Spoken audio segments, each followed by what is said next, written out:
Hello students, BA part third के first paper में हम जॉन लॉक का अध्ययन कर रहे थे। पिछले वीडियो में सामाजिक समझौता सिद्धांत जो है उसकी हमने चर्चा कर ली है। आज हम बात करेंगे कि लॉक ने जो राज्य की बात की है, जिस सामाजिक समझौते से राज्य की उत्पत्ति हुई है, उसकी विशेषताएं क्या हैं। तो प्राकृतिक अवस्था की जो तीन बड़ी कमियां थीं कि एक तो प्राकृतिक कानून जो हैं वो बहुत क्लियर नहीं थे, कोई किसी तरह की जुडिशियल अथॉरिटी नहीं थी और उन कानूनों को लागू करने के लिए कोई एग्जीक्यूटिंग अथॉरिटी भी नहीं थी जो कि उन कानूनों को लागू कर सकती।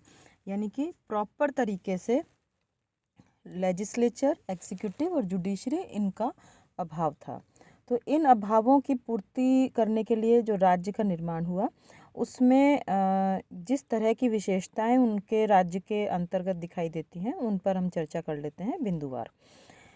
राज्य सहमति पर आधारित बताया लॉक ने कि राज्य में जो लोग हैं उन्होंने जन सहमति से, मतलब आपस की सहमति के आधार पर समझौता किया और समझौते में उन्हीं व्यक्तियों को लॉक ने शामिल किया जो कि समुदाय के निर्माण या राज्य के निर्माण के संबंध में सहमत हैं।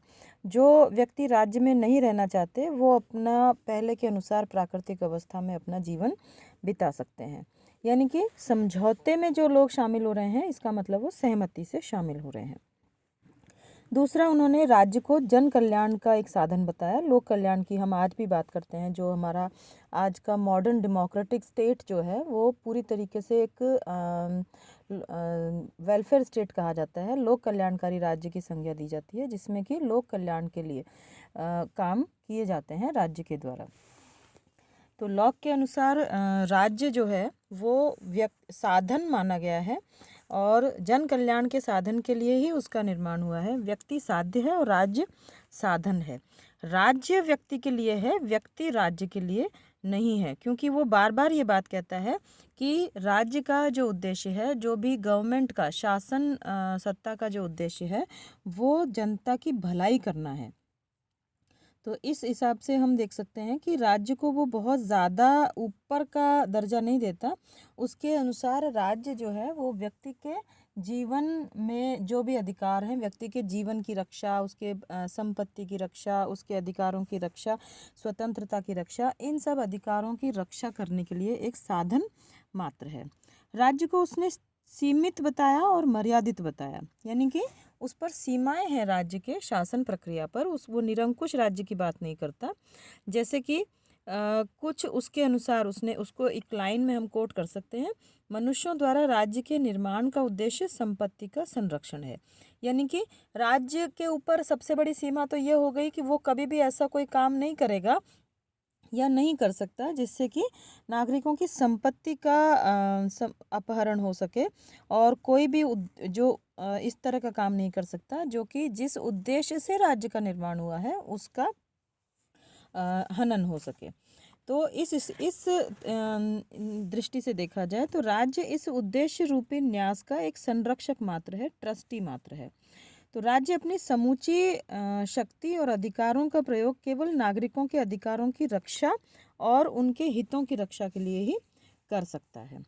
फिर आगे वो राज्य को वैधानिक रूप प्रदान करते हैं, लीगल रूप प्रदान करते हैं, संवैधानिक रूप प्रदान करते हैं कि उन्होंने विधि के शासन की बात, मतलब विधि का शासन टर्म जो हम समझना चाहते हैं उसकी बात की है। यानी कानून का शासन रहेगा, कोई मनमानी जो कर सके, ऐसा कोई व्यक्ति की मनमानी या कोई संस्था की मनमानी या कोई व्यक्तियों के समूह की मनमाना शासन की बात नहीं करते। वो कानून की बात करते हैं कि कानून शासन का संचालन जो है वो कानून के द्वारा होना चाहिए, किसी भी प्रकार का मनमाना व्यवहार नहीं होना चाहिए। फिर सहिष्णुता की बात करते हैं कि राज्य जो है उसकी विशेषता एक सहिष्णुता भी है। उसका राज्य जो है लॉक का वो एक धर्म सहिष्णु राज्य है जो कि धार्मिक मामलों में हस्तक्षेप नहीं करता। वो अलग अलग जो मत हैं समाज के उनका आदर करता है। यानी कि धर्म को वो व्यक्ति की अंतरात्मा का एक सब्जेक्ट मान के चलता है। यानी व्यक्ति जो है वो स्वतंत्र हैं अपने हिसाब से अपने धर्म को मानने न मानने के लिए। तो इस तरीके से देखा जाए तो यहाँ पर हम ये समझ सकते हैं कि जॉन लॉक जो हैं वो धार्मिक सहिष्णुता के प्रबल समर्थक हैं। फिर निषेधात्मक राज्य की वो बात करते हैं, यानी निषेधात्मक मतलब the character of the state is negative in nature. कैसे? कि राज्य केवल उन असुविधाओं और कठिनाइयों को दूर करने की कोशिश करता दिखाई देता है जो कि प्राकृतिक अवस्था में प्रॉब्लम्स जो थी, प्राकृतिक अवस्था में सिर्फ उनको दूर करने की कोशिश करता हुआ ही राज्य दिखाई देता है। अलग से कोई चीज़ों को, यानी कि लोगों को शिक्षा देने का काम, स्वास्थ्य का देने का काम, उनको मॉरल बनाने का काम, इस तरह का काम करता हुआ राज्य दिखाई नहीं देता। तो ये जो कुछ चीज़ें हैं, ये एक तरीके से जॉन लॉक ने जो राज्य की बात की, राज्य की विशेषताओं की बात की, वो हमने समझने का प्रयास किया। फिर सरकार की स्थापना की बात करते हैं कि सामाजिक समझौते के माध्यम से पहले तो नागरिक समुदाय या समाज की स्थापना हुई, फिर सरकार की स्थापना हुई। ऐसी स्थिति में वो पारस्परिक संबंध को सूचित करने के लिए लॉक संविदा यानी कि कॉन्ट्रैक्ट शब्द का यूज़ नहीं करते, वो ट्रस्ट शब्द का यूज़ करते हैं। और इस लॉक के अनुसार राज्य एक समुदाय है जो कि लोगों के समझौते के द्वारा संगठित किया गया, लेकिन सरकार वो है जिसे यह समुदाय अपने जो ड्यूटीज़ हैं उनको प्रैक्टिकल रूप देने के लिए ट्रस्ट के रूप में निर्मित करता है। सरकार के कार्यों के बारे में लॉक ने कहा कि सरकार प्रत्येक प्रत्येक व्यक्ति का जो जीवन, संपत्ति और स्वतंत्रता की रक्षा करने का जो कार्य है, ये 3 कार्य सरकार के हैं। पहला कार्य वो मानव जीवन को पूरा व्यवस्थित रखे प्रॉपर तरीके से, यानी कि व्यक्ति के जीवन में इस तरह की जो समस्याएं हैं उनको दूर करे। फिर सारे जो विवाद हैं उनका निर्णय करने के लिए उचित अनुचित सब चीज़ों के बारे में बात करें। तीसरा कार्य है दूसरे नागरिकों से समाज और अपने नागरिकों के हितों की रक्षा करना, युद्ध की घोषणा, शांति की घोषणा, दूसरे राज्यों से संधि करना, इस तरह की चीज़ें। जो सरकार के जो 3 अंग माने गए, वो प्राकृतिक अवस्था की जो 3 प्रमुख असुविधाएं थी उनके अनुसार 3 अंग माने लॉक ने: विधायिका, न्याय कार्यपालिका और संघीय शक्ति। लॉक ने जो विधायिका बताया उसको सरकार का सर्वोच्च अंग माना, क्योंकि उसके अंदर विधि के निर्माण की शक्ति होती है और इस विधि के माध्यम से, यानी कि इस कानून के माध्यम से ही वो व्यक्ति के प्राकृतिक अधिकारों की रक्षा की जा सकती है। दूसरा अंग कार्यपालिका को माना, यानी कि उन कानूनों को लागू करने की बात। और तीसरी शक्ति जो है वो संघीय शक्ति माना, जिसका कार्य दूसरे देशों के साथ में संधि करना है या विदेश नीति का पालन करना है।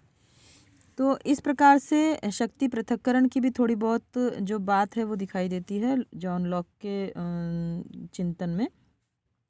लॉक ने अलग से तो शक्ति पृथक्करण सिद्धांत की अवधारणा का प्रतिपादन नहीं किया, लेकिन उन्होंने इस तरीके से शासन के जो कार्य हैं उनको डिवाइड करने का ज़रूर प्रयास किया। तो सरकार के बारे में हमने समझने का यहाँ पर वो किया। प्राकृतिक अधिकार और निजी संपत्ति, इसके बारे में पहले भी हम चर्चा कर चुके हैं। जीवन के अधिकार की जो बात है, मनुष्य को जीवन का अधिकार प्राकृतिक कानून से प्राप्त होता है। व्यक्ति को अपने आत्मरक्षा करने का अधिकार है। स्वतंत्रता के अधिकार की बात करते हैं लॉक, कि अपनी इच्छा से काम करना और दूसरे की इच्छा से काम करने के लिए बाध्य न होना। और तीसरा संपत्ति के अधिकार की बात करते हैं कि जो भी कुछ व्यक्ति के जो पर्सनल प्रॉपर्टीज़ हैं उनके बारे में पूरा डिटेल में वो बात करते हैं। Thank you.